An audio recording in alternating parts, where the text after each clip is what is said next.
So if you walk into any grocery store or many restaurants, you will likely find gluten-free options. That's because a lot of people eat a gluten-free diet. Gluten, a protein found in wheat, barley, and rye. And for people with something called celiac disease, a gluten-free diet is a must. 1 in 100 people worldwide are affected by the disease, including the Princess Anne woman you're about to meet today. When Bridget Perry of Princess Anne and 2 of her friends started a pie business called The Ugly Pie in 2014, it was an instant success. But not long after that, Bridget started getting sick. I started not having an appetite, which for me was not a normal thing at all. I was, not feeling well. Even when I would eat, I'd still feel really hungry, but still really nauseous. I was having lots of stomach problems. And then it got to a point that I was having panic attacks nonstop. It wasn't like I would just have one and that was it. I was getting them, time after time after time all day long. Test after test came back negative, and then there was a positive. As soon as I saw that something came in positive, I was like, oh my gosh, I have a diagnosis, even though I hadn't even spoke with my doctor yet, but I just saw that there was positive on something, and I started reading into it, and it was just like, oh, this makes sense. Further tests confirmed that Bridget had celiac disease. It's an autoimmune disease, and anytime you ingest gluten, your body releases these antibodies, and instead of being like normal antibodies that fight viruses, they just start attacking your system and your whole digestive tract. Once Bridget got the diagnosis, she was able to go back and figure out when the symptoms started. I'm pretty sure it was triggered when I gave birth to my son, which was about 4 years ago. At the time, I kind of felt like things weren't quite right, but I couldn't really pinpoint it to one thing.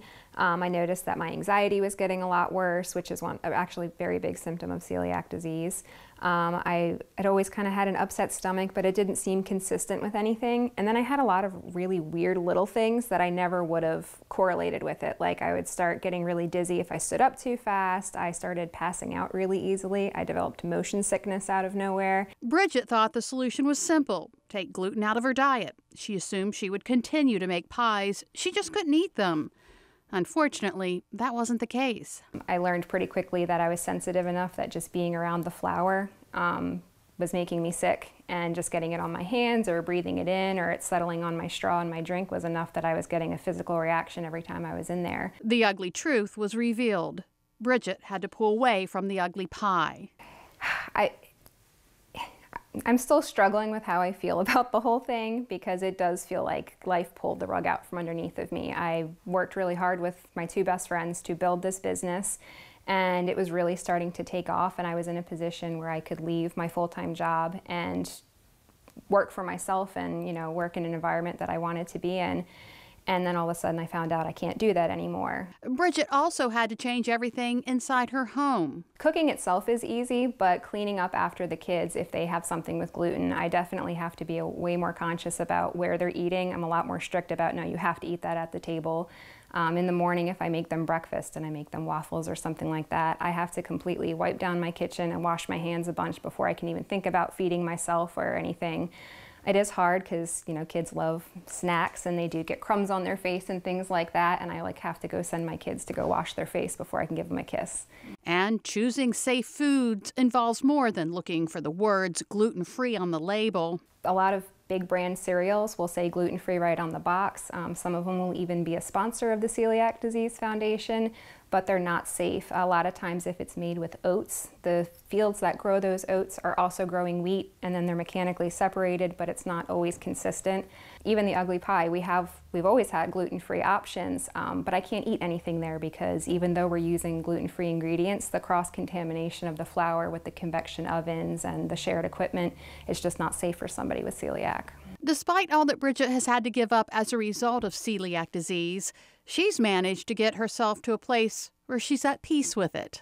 I'm very thankful that if I'm going to have an autoimmune disease, this is one that has a known trigger, so I have a known way that I can make myself feel better. I just have to stick to a strict diet. I don't need medication, so I'm thankful for that.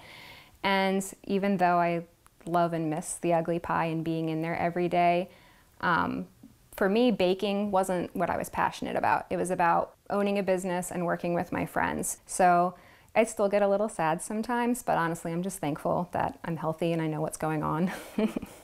And Bridget says something that is holding her back from having a gluten-free household is the cost. For example, Bridget says a loaf of regular bread costs a couple of dollars, whereas a loaf of gluten-free bread costs about $7. Well, Bridget's story is pretty eye-opening, especially when you consider celiac didn't affect her until she was in her mid-20s, and I'm sure it makes some wonder, could this happen to me? So let's learn a little more about the science of celiac, and to help us with that is Dr. Kurt Watkins, an allergist immunologist with Peninsula Allergy and Asthma. Thank you for joining us this afternoon. So I want to make clear, you do not treat Bridget, you haven't treated her, but that's quite a story, isn't it? It's a familiar story, and this is a surprisingly common disease. There's lots of people out there with some degree of celiac who maybe don't realize what's actually happening. So what is happening? I mean, she explained it a little bit, but what is happening when somebody has celiac disease?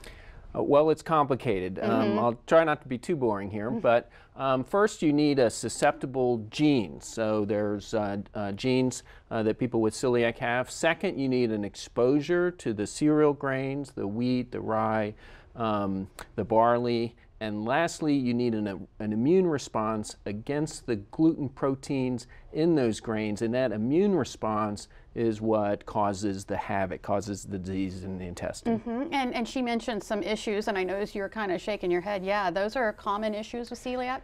Absolutely. So primary symptoms are gastrointestinal. So the immune response in the gut destroys the lining in the gut that is responsible for absorbing nutrients and fats and foods out of your diet. And when that lining is destroyed, you get bloating and diarrhea and pain, and if it's bad enough, you get malabsorption, so nutritional problems, weight loss, even vitamin deficiencies.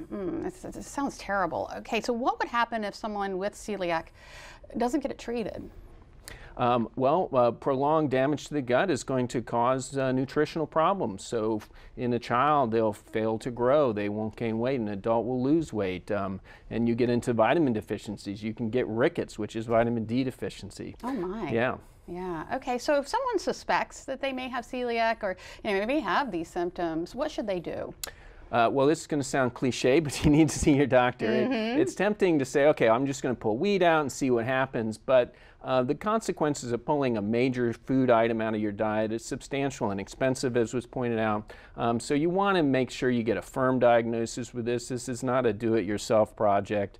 So see your doctor. They can run some blood tests. If there's uncertainty, then the optimal way to diagnose this is to have a tube in the intestine. It's called endoscopy, so they can get a biopsy and see what's going on in there. Yeah. Dr. Kurt Watkins with Peninsula Allergy and Asthma, thank you so much for your insights on this subject.